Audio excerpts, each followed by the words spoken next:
नमस्कार, बहुत स्वागत है आपका।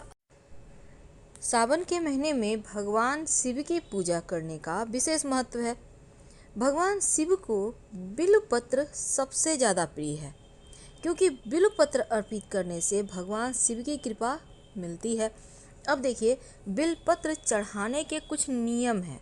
उन नियमों का अगर आप ध्यान नहीं देते तो बिल्वपत्र चढ़ाने का फल आपको नहीं मिलता।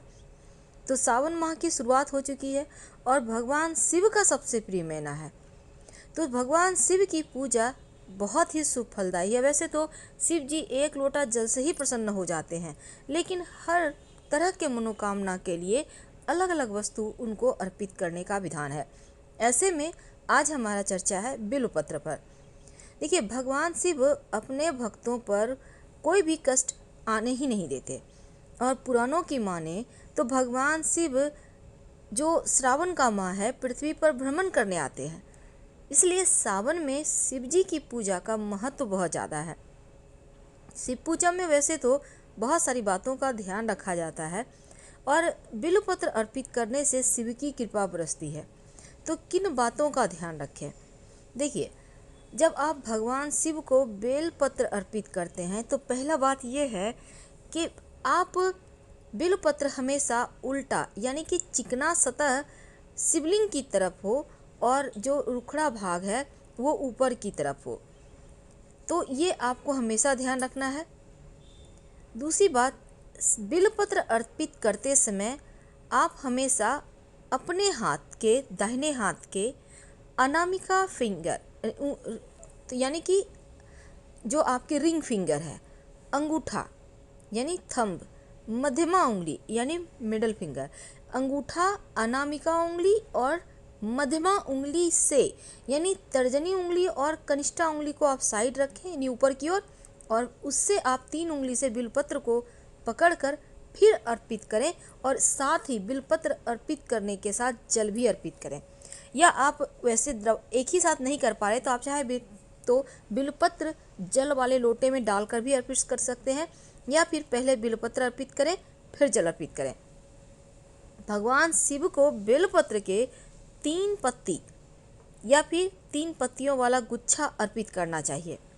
3 पत्ती वाला जो बिल्वपत्र होता है, धार्मिक मान्यता है कि मूल भाग में बिल्वपत्र के सभी तीर्थों का वास होता है। तो श्रावण के माह में बिल्वपत्र चढ़ाते वक्त आपको ये ध्यान रखना चाहिए कि बेलपत्र कभी भी अशुद्ध नहीं होना चाहिए, यानी कि पहले चढ़ाए हुए बेलपत्र को आप फिर से धोकर चढ़ा सकते हैं। फायदे क्या हैं बिल्वपत्र अर्पित करने के? देखिए, सावन में शिवलिंग पर बिल्वपत्र अर्पित करने से वैवाहिक जीवन सुखमय रहता है, संतान सुख की प्राप्ति होती है, बड़ी से बड़ी रोग परेशानी पीड़ाएं दूर होती है, अदालती मुकदमा जो भी है मुश्किलें वो समाप्त हो जाती है। सिर्फ बेलपत्र कभी भी अर्पित ना करें, बल्कि जल के साथ अर्पित करें। तो शिव जी की जो पूजा में बिल्वपत्र अर्पित होता है, इसके पीछे एक पौराणिक कथा है।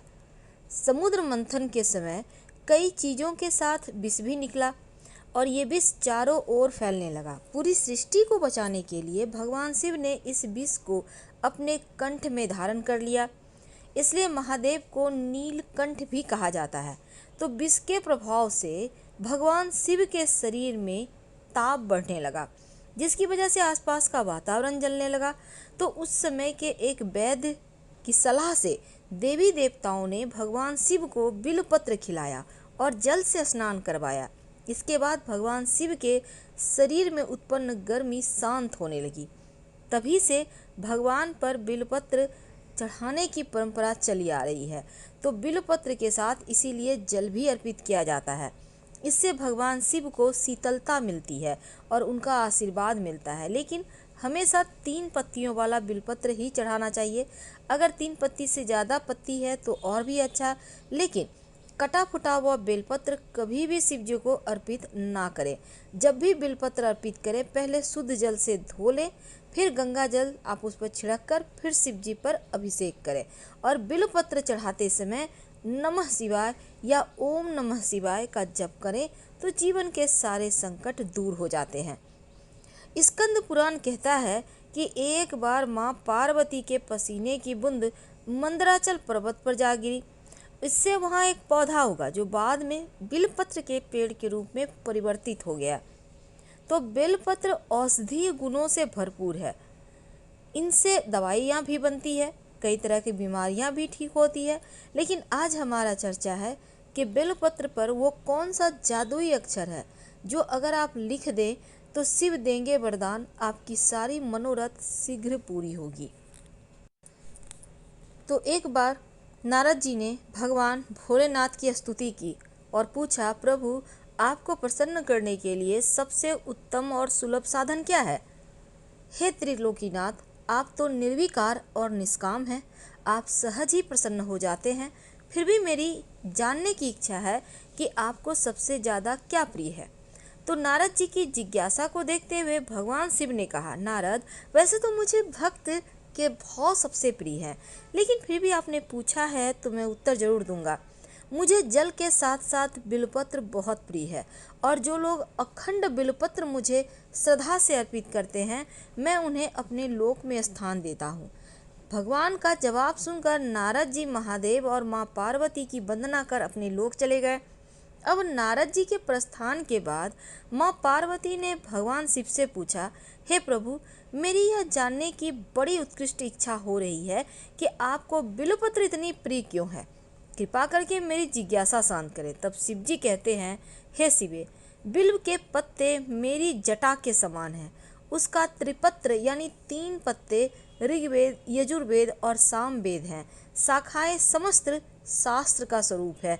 बिल्व वृक्ष को आप पृथ्वी का कल्प वृक्ष समझिए और ब्रह्मा विष्णु शिव स्वरूप है। हे पार्वती, स्वयं महालक्ष्मी ने शैल पर्वत पर बिल्व वृक्ष के रूप में जन्म लिया था, और इस कारण भी बेल का वृक्ष मेरे लिए अति प्रिय है। महालक्ष्मी ने बिल्व का रूप धरा, यह सुनकर माँ पार्वती कौतूहल में पड़ गई। माँ पार्वती कौतूहल से उपजी अपनी जिज्ञासा को रोक न पाई और उन्होंने पूछा कि देवी लक्ष्मी ने आखिर बिल्व वृक्ष का रूप क्यों लिया? आप यह कथा विस्तार से बताएं। फिर भोलेनाथ ने देवी पार्वती को कथा सुनानी शुरू की। महादेव ने कहा कि हे देवी, सतयुग में ज्योति रूप में मेरे अंश का रामेश्वर लिंग था। ब्रह्मा आदि देवों ने उसका विधिवत पूजा अर्चना किया और इसका परिणाम यह हुआ कि मेरे अनुग्रह से वाणी देवी सबकी प्रिया हो गई और भगवान विष्णु को सतत प्रिय हो गई। मेरे प्रभाव से भगवान केशव के मन में वाग देवी के लिए जितनी प्रीति उपजी थी वह स्वयं लक्ष्मी को नहीं भाई।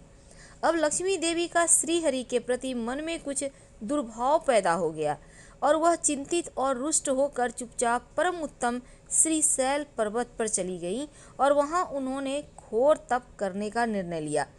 उत्तम स्थान चयन करने लगी तो महालक्ष्मी ने उत्तम स्थान निश्चय करके मेरे लिंग विग्रह की उग्र तपस्या प्रारंभ कर दी और उनकी कठोरतम होती तपस्या जा रही थी। यह हे परमेश्वरी, कुछ समय बाद महालक्ष्मी जी ने मेरे लिंग विग्रह से थोड़ा ऊर्ध्व में एक वृक्ष का रूप धारण कर लिया और अपने पत्तों पुष्पों द्वारा निरंतर मेरी पूजन करने लगी। इस तरह महालक्ष्मी ने कोटि वर्ष तक घोर आराधना की। अंततः उन्हें मेरा अनुग्रह प्राप्त हुआ। मैं वहां प्रकट हुआ और देवी से इस घोर तप की आकांक्षा पूछकर वरदान देने को तैयार हुआ। तब महालक्ष्मी ने मांगा कि श्री हरि के हृदय में मेरे प्रभाव से वाग देवी के लिए जो स्नेह हुआ है वह समाप्त हो जाए। तो शिवजी बोले, मैं महालक्ष्मी को समझाया कि श्री हरि के हृदय में आपके अतिरिक्त किसी और के लिए कोई प्रेम नहीं है। वाग देवी के प्रति उनका प्रेम नहीं अपितु श्रद्धा है। यह सुनकर लक्ष्मी जी प्रसन्न हो गई और फिर से भगवान श्री हरि विष्णु के हृदय में स्थित होकर उनके साथ रहने लगी। तो इस कारण हरि प्रिया उसी वृक्ष रूप में सर्वदा अतिशय भक्ति से भरकर यत्नपूर्वक मेरी पूजा करने लगी। तो हे पार्वती, इस कारण बिल्व का वृक्ष, उसके पत्ते, फल, पुष्प मुझे अति प्रिय हैं। मैं निर्जन स्थान में बिल्व वृक्ष का आश्रय लेकर रहता हूँ और बिल्व वृक्ष को सदा सर्वती तीर्थ में सर्वदेव में मानना चाहिए, इसमें तनिक भी संदेह नहीं है। क्योंकि बिल्व पत्र, बिल्व पुष्प, बिल्व वृक्ष अथवा बिल्व काष्ठ के चंदन से मेरी पूजा जो करता है वह भक्त मेरा अति प्रिय है। और बिल्व पत्र के वृक्ष को शिव के समान ही समझो, वह मेरा शरीर है। जो बिल्वपत्र पर चंदन से मेरा नाम अंकित करके मुझको अर्पण करता है, मैं उसे सभी पापों से मुक्त कर अपने लोक में स्थान देता हूँ। हे देवी, उस व्यक्ति को स्वयं लक्ष्मी जी भी नमस्कार करती है जो बिल्व से मेरा पूजन करता है। जो बिल्व मूल में प्राण छोड़ता है उसको रुद्र देह प्राप्त होता है, और मेरी पूजा के लिए बेल के उत्तम पत्तों का ही चयन करना चाहिए। शीतल रहता है और पूजा में इसका प्रयोग करने से वो जल्दी प्रसन्न होते हैं। हमारे धर्म शास्त्रों में कुछ नियम हैं, बेलपत्र तोड़ने के भी और अर्पित करने के भी। तो बेलपत्र तोड़ना है, तोड़ने के नियम है। देखिए, जैसे कि चतुर्थी तिथि यानी हर महीने का चौथा दिन, अष्टमी तिथि, नवमी तिथि, चतुर्दशी तिथि और अमावस्या तिथि को संक्रांति के समय सोमवार के दिन बेलपत्र भूलकर भी मत तोड़िए, वरना शिव भी नाराज होंगे और वो बेलपत्र आपको पुण्य फल भी नहीं देगा। क्योंकि बेलपत्र भगवान शिव को सबसे प्रिय है, इसीलिए इन तिथियों को ना तोड़कर पहले से तोड़कर रख लें। शास्त्र तो ये भी कहता है कि अगर नया बेलपत्र ना मिले तो किसी दूसरे का चढ़ाया हुआ बेलपत्र उठाकर धोकर आप इस्तेमाल कर लें तो उतना ही आपको फल मिलता है। अब जो बेलपत्र हैं, टहनी से चुन चुन कर सिर्फ बेलपत्र ही तोड़िएगा, कभी भी पूरी टहनी मत तोड़िएगा। यानी कि आपने देखा होगा टहनी में थोड़ा सा मूठ होता है, गांठ टाइप का मोटा सा, उसको हटा देना है आपको तोड़कर बहुत सावधानी से। और बेलपत्र तोड़ने से पहले और बाद में वृक्ष को प्रणाम जरूर करें, क्योंकि महादेव यानी शिव जी को जो बेलपत्र है वो हमेशा उल्टा ही अर्पित किए जाते हैं। यानी जो पत्ता है उसका चिकना भाग शिवलिंग के ऊपर रहेगा। और एक बात हमेशा याद रखिए कि बेलपत्र में चक्र और वज्र नहीं होना चाहिए, और बेलपत्र में कम से कम 3 पत्ते जरूर हों। 3 से लेकर 11 पत्ते तक होते हैं। जितने ज़्यादा पत्ते होंगे उतना ही अच्छा है। अगर आपको ज़्यादा पत्ते मिल जाते हैं तो शिव जी को अर्पित करने के बाद उठाकर उसको सुखाकर संभाल कर रख लें, ये जीवन में खुशियाँ बढ़ाता है। और अगर बेलपत्र ना हो तो बेल के वृक्ष का दर्शन ही कर लें, उससे भी पाप नष्ट हो जाते हैं। दूसरे का चढ़ाया हुआ बेलपत्र का कभी अनादर ना करें। चलिए आप जानते हैं कि बेलपत्र में क्या लिखें और कैसे लिखें। देखिए, सबसे पहली बात, जब आप शिव जी को अर्पित करने के लिए बेलपत्र लेकर आएंगे तो उसको आप फ्रेश कर लें। आपके पास जितना भी बेलपत्र है, 5, 11, 21, 108, एक भी है तो भी चलेगा। अब इस पर चंदन घिस लें, सफ़ेद चंदन, लाल वाला नहीं। इससे आप डंठल, बेलपत्र के डंठल के सहारे ही राम लिख सकते हैं। राम इसलिए क्योंकि राम जी को वो उनके आराध्य हैं, शिव जी के। भगवान श्री हरि शिव जी को भजते हैं और शिव जी श्री हरि को, तो राम शब्द वो हमेशा ही जपते हैं। तो राम लिखिए, या फिर आप तीनों पत्ते पर जैसे ओम नमः शिवाय है वो लिख दीजिए। इससे भी आपके जीवन की परेशानियां समाप्त होती है और आप विधि पूर्वक उन्हें अर्पित करें। हम आपसे विदा लेंगे। हर हर महादेव। धन्यवाद।